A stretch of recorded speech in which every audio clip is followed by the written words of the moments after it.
আসসালামু আলাইকুম বন্ধুরা, ওয়েলকাম টু কুকিং চ্যানেল আর রেসিপি হাউস। তো আমি আজকে রান্না করব বাইলা মাছ দিয়ে ঢেঁড়স রান্নার রেসিপি সহজ পদ্ধতিতে। এখানে একটা কড়াইতে পরিমাণ মতো তেল দিয়ে দিলাম, পেঁয়াজ কুচি,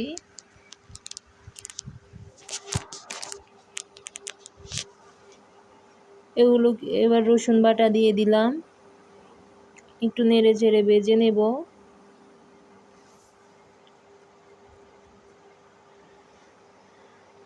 এই তো স্বাদ মতো লবণ দিয়ে দিলাম, পরিমাণ মতো মরিচের গুঁড়া, পরিমাণ মতো হলুদের গুঁড়া, একটু নেড়ে চেড়ে ভেজে নেব। এই তো আমার ভেজে নেওয়া হয়ে গিয়েছে। অল্প একটু পানি দিয়ে কষিয়ে নেব মশলাগুলো।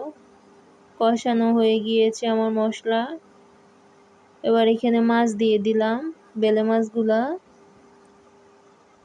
এই তো মাছগুলা কষানো হয়ে গিয়েছে। এবার এখানে দুইটা আলু দিয়ে দিয়েছি, আপনারাও চাইলে দিতে পারেন। আলুগুলো একটু আগে দিলাম, ঢেঁড়সটা নরম এই জন্য আলুটা আগে দিয়ে দিলাম। অল্প একটু পানি দিয়ে আলুগুলো কষিয়ে নেব।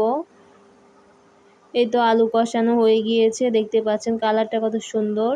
এবার এখানে ঢেঁড়সগুলো দিয়ে দিলাম, বেশি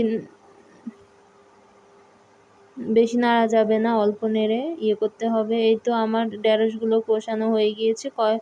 কয়েক টুকরো টমেটো দিয়ে দিলাম, অল্প একটু পানি দিয়ে কষিয়ে নেব।